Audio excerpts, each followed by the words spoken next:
नमस्कार। सभी बाल साधना विद्यालय परिवार के जुड़े हुए सभी छात्र छात्राओं को नमस्कार, गुड मॉर्निंग। और सभी बाल साधना विद्यालय परिवार से जुड़े हुए जितने भी अभिभावकगण हैं उनको सादर प्रणाम। बाल साधना विद्यालय परिवार की इस ऑनलाइन क्लास में आपका हार्दिक अभिनंदन है, आपका स्वागत है। आज हमारे पास जो टॉपिक है वो अध्याय नंबर 3 का पार्ट नंबर जो 7 नंबर पार्ट जो है उसके बारे में हम पढ़ेंगे डिटेल से। और हमारे टॉपिक का नाम जो कल चल रहा था उसका आगामी टॉपिक है और उस टॉपिक का नाम है किसान आंदोलन।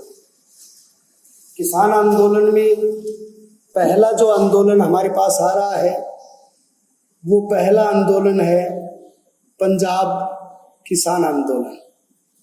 पंजाब एक उपजाऊ भूमि का क्षेत्र था। यहाँ पर अत्यधिक नदियों के संगम होने के कारण या 5 नदियों के संगम होने के कारण इस क्षेत्र का नाम पंजाब रखा गया था।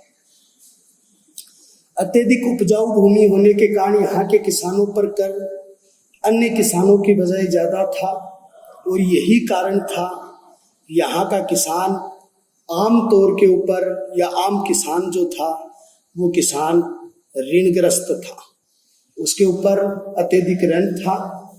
इनकी भूमि पर गैर किसानों का अधिकार था।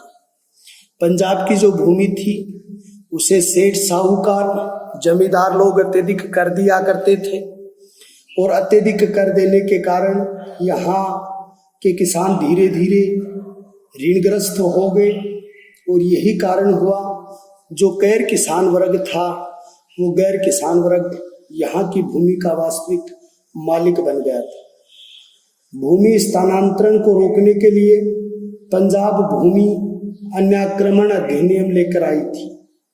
इस पंजाब भूमि अनाक्रमण जो नियम था इसका सही यह था कि एक दूसरे की जो खेती है उसको केवल ऋण के आधार पर अधिकृत नहीं किया जा सकता, उसको अपने अधीन नहीं किया जा सकता। या किसी भी किसान को ऋण दिया गया तो वो उसको अपनी सुविधा अनुसार चुका देंगे, उस ऋण के बदले उसकी किसान की भूमि पर कब्जा नहीं किया जाएगा। कहा जाता है पंजाब आंदोलन कि इस किसान के लिए एक संगठन बना था, उसका नाम था कूका। ये वैसे एक धार्मिक संगठन भी था। कूका शब्द की उत्पत्ति हुई है वो कूक शब्द से हुई है और कूक शब्द का अर्थ यहाँ पर होता है आवाज। तो कूक शब्द से इसकी उत्पत्ति हुई है, आवाज से हुई है। इसके संस्थापक जो थे वो भगवत जवाहरमल थे।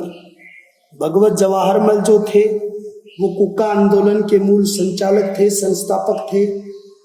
और यहाँ पर इस कूका आंदोलन का नेतृत्व है राम सिंह जो थे उन्होंने किया था, या यहाँ के आंदोलन को जो नेतृत्व प्रदान किया गया था वो राम सिंह के द्वारा किया गया था।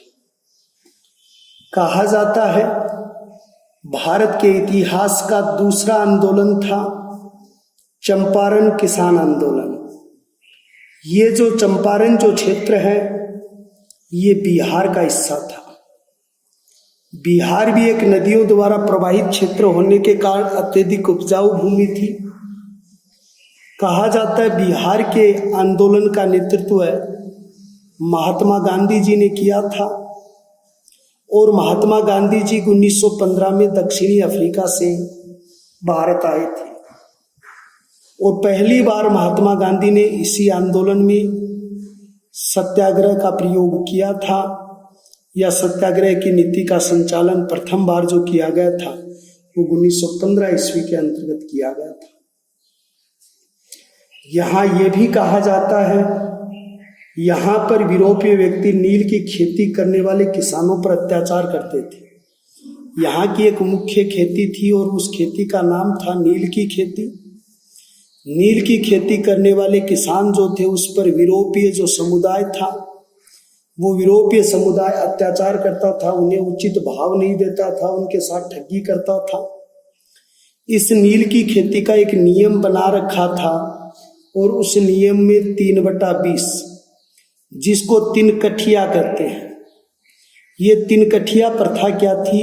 जिस भी किसान के पास जो कुछ कुल भूमि थी, यानी किसान के पास जो कुल भूमि है, उस कुल भूमि का 3/20 भाग पर नील की खेती करना अनिवार्य था। अगर उसके पास 1 बीघा भूमि है तो 1 बीघा का 3/20 निकाल लो, उस खेती पर उसे जरूर रूप से नील की खेती ही करनी होगी, ये उसकी बाध्यता थी। इस बाध्यता और किसानों की मजबूरी, एक तो किसानों की क्या मजबूरी थी और मजबूरी के साथ इस प्रथा, मजबूरी और प्रथा की सूचना रामचंद्र शुक्ल थी और उस रामकुमार शुक्ल एक जनसेवक थे। उन्होंने लखनऊ में ये सूचना किसको दे दी? महात्मा गांधी को दे दी थी। उस समय इनका नाम सिर्फ मोहनदास करमचंद गांधी था और वहां इनको सूचना दे दी थी। इस आंदोलन को जो सबसे महत्वपूर्ण गति प्रदान की है वो डॉक्टर राजेंद्र प्रसाद ने की है। डॉक्टर राजेंद्र प्रसाद है, ये भारत के प्रथम राष्ट्रपति भी हुए हैं, प्रथम 2 बार प्रथम राष्ट्रपति रहे हैं। और ये जो हैं राजेंद्र प्रसाद, इसे बिहार का गांधी कहते हैं, बिहार का गांधी कहते हैं, भारत का आजाद शत्रु भी कहते हैं, भारत का आजाद शत्रु भी इसे कहा जाता है, बिहार का आजाद शत्रु कहते हैं। इस डॉक्टर राजेंद्र प्रसाद ने इस आंदोलन का नेतृत्व प्रदान किया और इनके आंदोलन के नेतृत्व और गांधी जी के प्रयास से जून 1917 ईस्वी के अंतर्गत चंपारण में एक जांच समिति बनी थी। क्या बनी थी?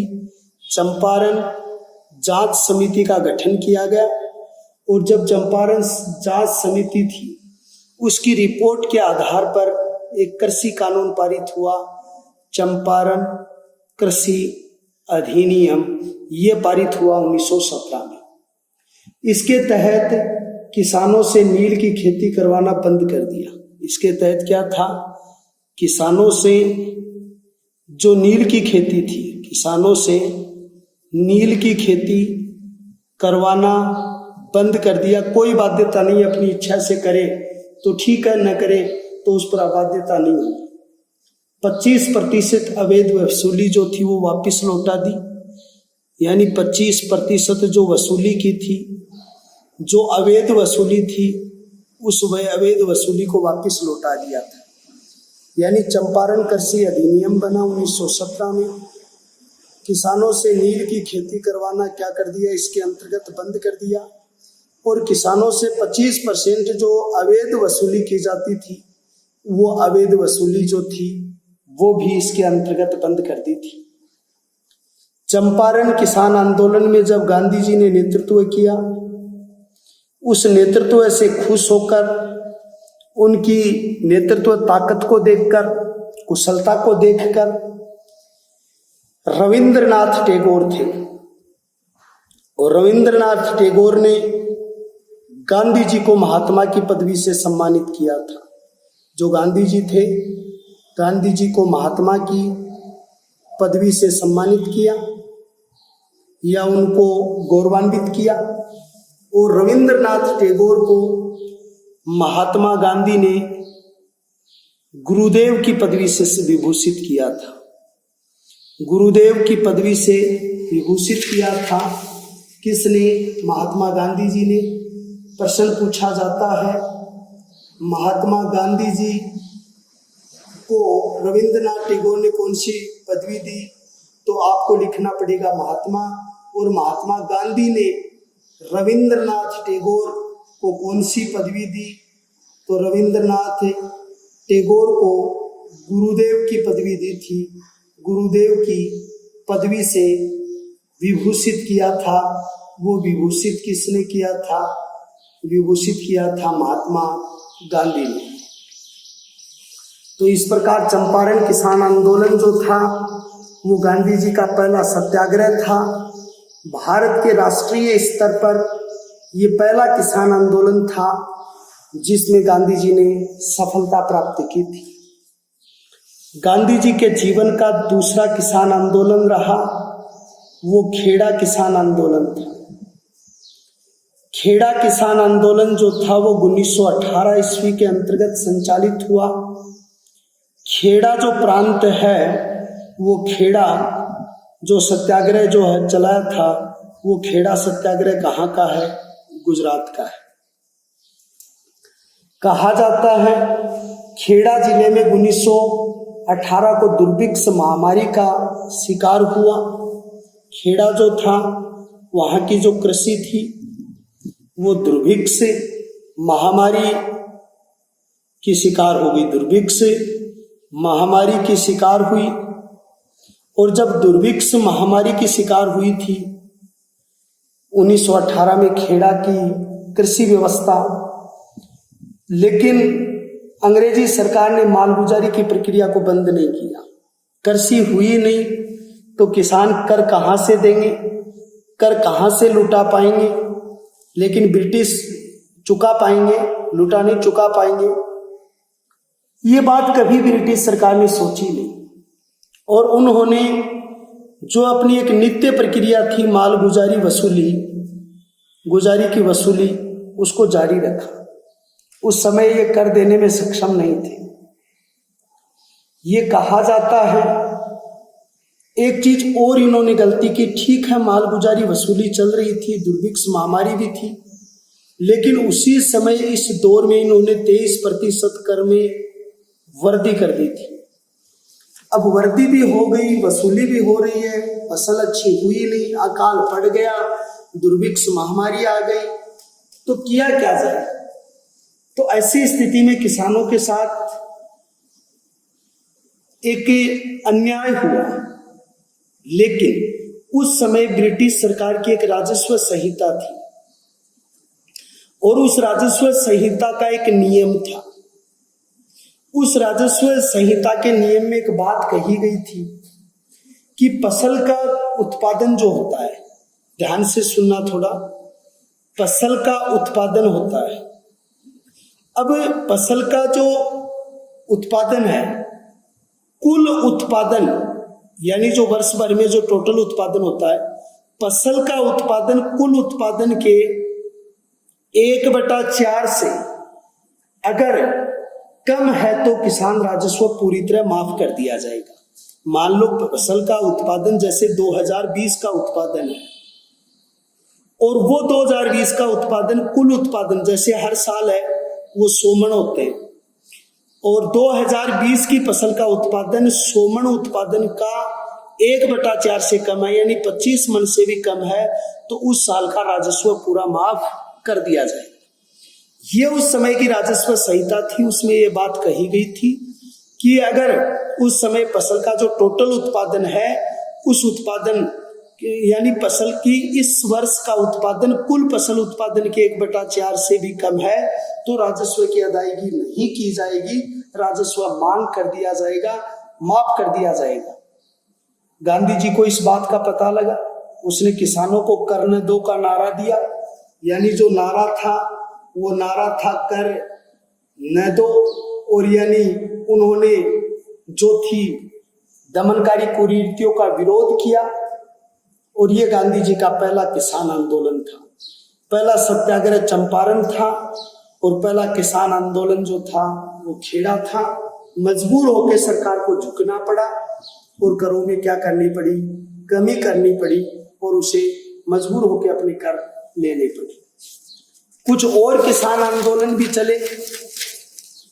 उन किसान आंदोलनों में जैसे 11 अप्रैल 1936 को लखनऊ में, तो अगली जो बड़ी स्टेप थी 11 अप्रैल 1936 ईस्वी को लखनऊ क्षेत्र जो यूपी की राजधानी है, लखनऊ में अखिल भारतीय किसान सभा का गठन हुआ। ये पहली बार किसान संगठित हुए थे 1936 में। यहां पर कई आंदोलन इस संगठन के द्वारा हुए। जैसे पहला किसान सभा द्वारा आंध्र प्रदेश, जिसका आज एक अलग राज्य बन गया, तेलंगाना, जो क्षेत्र था उसमें जमींदारों, साहूकारों और जो सेठ लोग थे उसके विरुद्ध एक सर्वश्रेष्ठ बगावत की गई थी। उस किसान सभा के द्वारा ये पहला क्षेत्र था जिसमें इन्होंने भाग लिया था। 1936 ईस्वी के अंतर्गत बिहार क्षेत्र में जो बकासत स्वयं जोती हुई खेती होती थी उसको बकासत कहते थे। इसको आप कोष्टक में कर सकते हो, स्वयं की जोती हुई खेती, की जोती हुई खेती कह सकते हो या बकासत कह सकते हो, के विरुद्ध आंदोलन किया, के विरुद्ध आवाज उठाई। और कहा जाता है 18 अक्टूबर सन 1937 ईस्वी को किसान सभा ने सत्याग्रहियों पर हुए अत्याचार के विरुद्ध आवाज उठाई।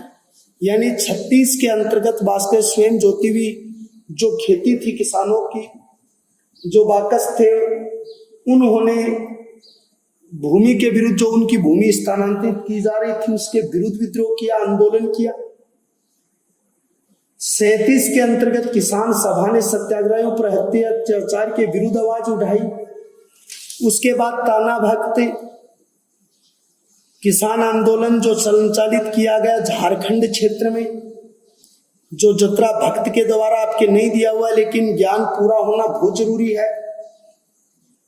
तेभागा किसान आंदोलन जो करपा सिंह और उसके करपाराम सिंह और भुवन सिंह नाम के व्यक्ति हैं, उस भुवन सिंह नाम के व्यक्ति ने यह आंदोलन चलाया था, जिसमें 3/3 भाग जो कर के रूप में लिया जाता था उसके विरुद्ध ये आवाज उठाई गई थी। इस प्रकार अगर देखा जाए तो एक बड़े स्तर के ऊपर ये किसान आंदोलन शुरू हुए थे। कहा जाता है कि उसके बाद भारत के इतिहास के इसी बिंदु में अगला टॉपिक जो शुरू होता है वो राजनीतिक आंदोलन थे। राजनीतिक आंदोलन में 1857 ईस्वी से लेके 1919 के मध्य का अध्ययन इसके अंतर्गत दिया हुआ है। देखो, आपने इसी लेसन के पहले भाग में आपने पढ़ा था कि 1857 की क्रांति भारत की पहली क्रांति थी जहां पर अंग्रेजों के विरुद्ध संगठित विरोध जताया गया था। और इस क्रांति के अंतर्गत एक आमूलचूल परिवर्तन हुआ कि भारत सरकार पहले ब्रिटिश कंपनी की गुलाम थी, उस ब्रिटिश कंपनी की गुलामी दास्ता को अब छोड़कर ब्रिटिश ताज की गुलामी हो गई थी। ब्रिटिश ताज का मतलब होता है ब्रिटिश संसद, वहां के राजा जो हैं वो इस शासन को संचालित करेंगे। तो इस प्रकार हम ब्रिटिश जो राज व्यवस्था है उसके हम गुलाम हो चुके थे। कहा जाता है कि 1818 ईस्वी की राजनीतिक चेतना के प्रमुख विचार क्या थे, या राजनीतिक जो चेतना थी, चेतना का प्रचार कैसे हुआ, ये बात मुख्य रूप से आती है। इसकी पहली तथ्य के रूप में भाग लिया गया कि सिविल सर्विस में भारतीयों की भागीदारी बढ़ाई जाए। पहली बात यह थी कि सिविल सर्विस जो होती है उस सिविल सर्विस में भारतीयों की भागीदारी बढ़े, भारतीयों की हिस्सेदारी बढ़े और भारतीय ज्यादा से ज्यादा उनके अंतर्गत क्या ले, भाग ले। बात नंबर 2, भारत में जनता द्वारा चुनी हुई सरकार हो। दूसरी बात यह थी इस राजनीति का लक्ष्य से भारत में जनता द्वारा चुनी हुई सरकार होनी चाहिए, चुनी हुई सरकार होनी चाहिए। और इस सरकार के साथ साथ उत्तरदायी सरकार की मांग की जाने लग गई। इसके साथ साथ क्या करने जाने लगी, उत्तरदायी सरकार की मांग की जाने लगी, मांग की जाने लगी, यानी उत्तरदायी सरकार जो थी उसकी स्थापना की जाए। तीसरा जो तथ्य था, 1868 में बंगाल का एक अखबार था और बंगाल का अखबार जो था कृष्णोदास पाल उसके संपादक थे। हिंदू पेट्रियार्ड जिसके जो संपादक थे वो कृष्णोदास पाल थे। उस कृष्णोदास पाल ने हिंदू पेट्रियार्ड नामक में पहली बार राजनीतिक सुधार की मांग की थी। उन्होंने कहा राजनीतिक के व्यवस्थाओं में सुधार किया जाए, ये बात भी इस राजनीति का तीसरा और सर्वश्रेष्ठ लक्ष्य था। बात नंबर 4 पर यह आती है, भारतीयों में राष्ट्रवाद का भाव जागृत करने, यानी क्या करने, भारतीयों में राष्ट्रवाद का भाव जागृत करने के लिए या भाव को बढ़ाने के लिए राजनीतिक चेतना जागृत की जाए, इसके लिए इंडियन लीग की स्थापना की। भारतीयों में राष्ट्रवाद की भावना हो, भारतीयों में एक राजनीतिक चेतना होनी चाहिए। राजनीतिक चेतना और राष्ट्रवाद क्या है? राष्ट्रवाद का मतलब अपने देश के प्रति प्रेम और राजनीतिक चेतना का मतलब है अधिकारों की मांग, कर्तव्यों को लागू करने की नीति और एक देश में जहां हर व्यक्ति के पास कुछ अधिकार हो जिससे उसका सर्वांगीण विकास हो, उसकी भावना होती है, उसको राजनीतिक चेतना कहते हैं और देश प्रेम को राष्ट्रवाद कहते हैं। और इनकी चेतना के लिए 1875 ईस्वी में इंडियन लीग की स्थापना हुई थी। इंडियन लीग की स्थापना किसने की थी? मोतीलाल घोष ने की थी और दूसरे व्यक्ति जो थे वो शिशिर कुमार थे। तो शिशिर कुमार और मोतीलाल घोष थे और इसकी एक पत्रिका थी अमृत बाजार पत्रिका, जो थी वो बहुत ही प्रसिद्ध पत्रिका थी। तो आपको पूछेगा इंडियन लीग की स्थापना किसने की थी, तो आप लिखेंगे शिशिर कुमार और दूसरे व्यक्ति कौन है? मोतीलाल जो घोष है वो प्रमुख है।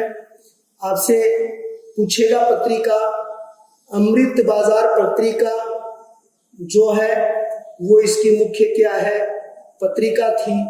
इनमें ये राष्ट्रीय चेतना का संचार उस समय हुआ था। उसके बाद में दूसरा राजनीतिक संगठन बना था इंडियन एसोसिएशन, यानी दूसरा राष्ट्रीय संगठन बना था इंडियन एसोसिएशन संगठन बना 1876 ईस्वी में बना। इसके जो संस्थापक थे सुरेंद्र नाथ की थी, कोलकाता में कहाँ की थी? अल्बर्ट हॉल में की थी और 800 प्रतिनिधियों ने क्या लिया था? भाग लिया था। ये सुरेंद्र नाथ बनर्जी पहले व्यक्ति थे भारतीय जिन्होंने आईएएस की परीक्षा उत्तीर्ण की। इसे बेताज बादशाह कहते हैं, बेताज बादशाह कहते हैं। उदारवादी थी वैसे बेताज बादशाह जो हैं वो उसको भी कहते हैं, लोकमान्य तिलक को भी। तो पहले व्यक्ति हैं जिन्होंने आईएएस की परीक्षा उत्तीर्ण की थी, परीक्षा उत्तीर्ण की। और दूसरी बेताज बादशाह इसको कहते हैं। क्या कहा जाता है? बेताज बादशाह कहते हैं। और यानी आईएएस की परीक्षा उत्तीर्ण की थी किसने? सुरेंद्र नाथ बनर्जी ने। फिर इंडियन एसोसिएशन के जो उद्देश्य हैं उन उद्देश्यों के अंतर्गत है समान विचारधारा वाले लोगों को जोड़ना। इसका पहला उद्देश्य क्या था? समान विचारधारा वाले सदस्यों को जोड़ना, वाले सदस्यों को जोड़ना, यानी जो भी समान विचारधारा के जो सदस्य हैं उनको जोड़ना, उन्हें एक मंच पर लाना, राजनीतिक संगठन तैयार करना, राजनीतिक संगठन तैयार करना, ये इसका दूसरा कार्य था।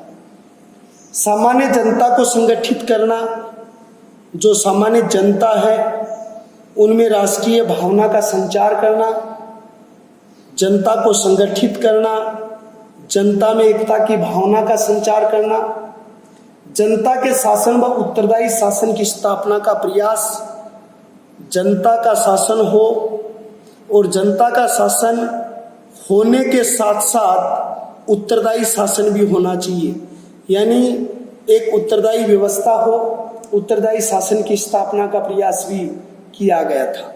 ये सारे उद्देश्य किसके थे? इंडियन एसोसिएशन के थे, या इंडियन एसोसिएशन ने अपने ये प्रमुख निहित उद्देश्य रखे थे। उसके बाद में इंडियन राष्ट्रीय कांग्रेस की स्थापना हुई। इंडियन राष्ट्रीय कांग्रेस, भारतीय राष्ट्रीय कांग्रेस की स्थापना हुई।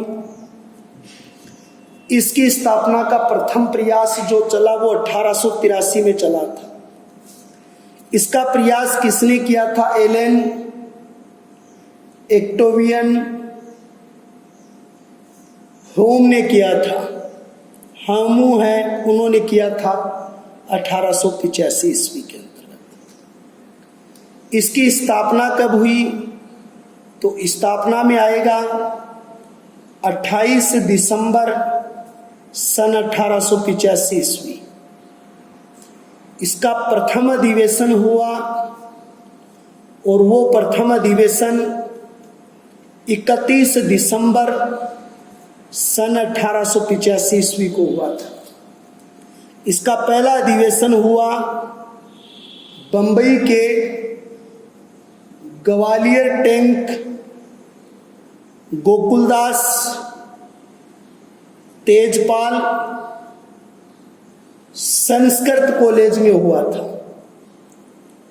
संस्कृत कॉलेज में हुआ था। ये जो भारतीय राष्ट्रीय कांग्रेस जो थी, इसमें 72 प्रतिनिधियों ने भाग लिया था। 72 प्रतिनिधियों के साथ इसकी अध्यक्षता की थी वो योमेश चंद्र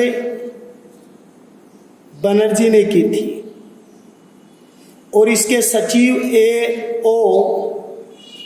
जो ह्यूम थे वो इसके बने थे, जिसको हमरटन ऑफ शिमला कहते हैं। एवं ह्यूम को हमरटन ऑफ शिमला कहा जाता है। शुरुआत में इसका नाम भारतीय राष्ट्रीय संघ था, भारतीय राष्ट्रीय संघ था, लेकिन बाद में दादा भाई नौरोजी ने इसका नाम राष्ट्रीय कांग्रेस कर दिया था। दादा भाई नौरोजी को भारत का वृहद पितामह कहते हैं। वृहद पितामह भी कहा जाता है और इसे भारत का एक सर्वश्रेष्ठ उदारवादी नेता कहते हैं। भारतीय राष्ट्रीय कांग्रेस के प्रमुख उद्देश्य, पहला उद्देश्य था राष्ट्र की उन्नति में जितने भी लोग लगे हुए हैं, उन राष्ट्र की उन्नति में लगे हुए लोगों को एक साथ लाना, राष्ट्र की उन्नति के लोगों को एक साथ लाना, एक साथ जोड़ना, संगठित करना, मंच प्रदान करना, राष्ट्र की उन्नति के लिए आगामी कार्य योजना बनाना, राष्ट्र की उन्नति के लिए आगामी कार्य योजना बनाना, उसको सुनियोजित करना। सबसे महत्वपूर्ण बात देखिए कि ब्रिटिश सरकार के प्रति निष्ठा,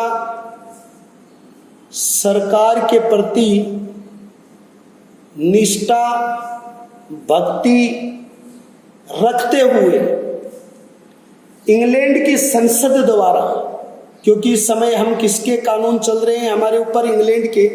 इंग्लैंड की संसद द्वारा तय किए गए जो भी सिद्धांतपूर्ण कार्य, तय किए गए कार्य का जो विरोध कर रहा है, उनके विरुद्ध जाना या उनकी समीक्षा करना कि इनका विरोध क्यों है, किस कारण से इनका विरोध हुआ, उनका अध्ययन करना। उस समय राष्ट्रीय चेतना को मंच प्रदान करना, एक नए मंच के रूप से विभूषित करना और सरकारी नौकरियों में भारत को पूर्ण अवसर प्रदान करना और सैनिक कर में कटौती करना। जो भी सर्विस है, उच्च नौकरियां आईएएस है, आईपीएस है, आईएफसी है, उच्च नौकरी जो भी हैं, नौकरियों में भारतीयों की भागीदारी बढ़ाई जाए। भारतीयों की भागीदारी बढ़ाने का मतलब है भारतीयों को उस पर अवसर दिया जाए और जो सैनिक कर हैं उसमें क्या की जाए, कटौती की जाए। ये बात कही गई थी। कांग्रेस के 2 चरण शुरू हुए। पहला उदारवाद 1885 से 1905, दूसरा उग्रवाद 1905 से 1919 और इसके बाद गांधीवाद जो आपका शुरू हुआ 1919 से 1947।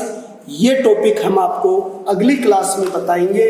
तो आज का टॉपिक जो था उसमें 3 किसान आंदोलन थे, इंडियन लीग थी, ये उसके बाद इंडियन एसोसिएशन था और भारतीय राष्ट्रीय कांग्रेस का अध्ययन था। उसके बाद का अध्ययन हम आपको बताएंगे और बहुत बेहतर तरीके से आपको करवाएंगे। अगर आप यहाँ कंपटीशन के विद्यार्थी होते तो ड्रफिन का कथन, चटर्जी का कथन, उसके अलावा यहाँ पर ह्यूम का कथन और लोकमान्य तिलक का कथन कि इन लोगों की कांग्रेस के बारे में क्या सोचती वो भी बताते। लेकिन आप एक कक्षा 10 के स्टूडेंट के दायरे में हैं तो उसके आधार पर ये चीज़ें हमने बताई हैं। मैं जहाँ तक सोचता हूँ सभी मेरे प्यारे प्यारे बच्चों को ये बात समझ में आई है और वो इनको बड़े ध्यान से पढ़ेंगे, पीडीएफ के नोट्स बनाएंगे और उसके बाद में ज़्यादा से ज़्यादा शेयर करेंगे, सब्सक्राइब करेंगे, इसको बढ़ाएंगे और अपने अध्ययन को बरकरार रखेंगे। विद्यालय परिवार की ओर से आपके चेहरे पर यूं ही मुस्कान बनी रहे, इसके लिए हमेशा आपको दुआएं भेंट करते हैं और आपके परिवार की और आपकी सबकी कुशलता अक्षय भेंट करते हैं। इसके साथ मैं आपसे विदा चाहता हूं और कल हम 31 तारीख की क्लास में एक बार फिर जुड़ेंगे और उदारवाद के बारे में पढ़ेंगे। तब तक के लिए हम जय हिंद।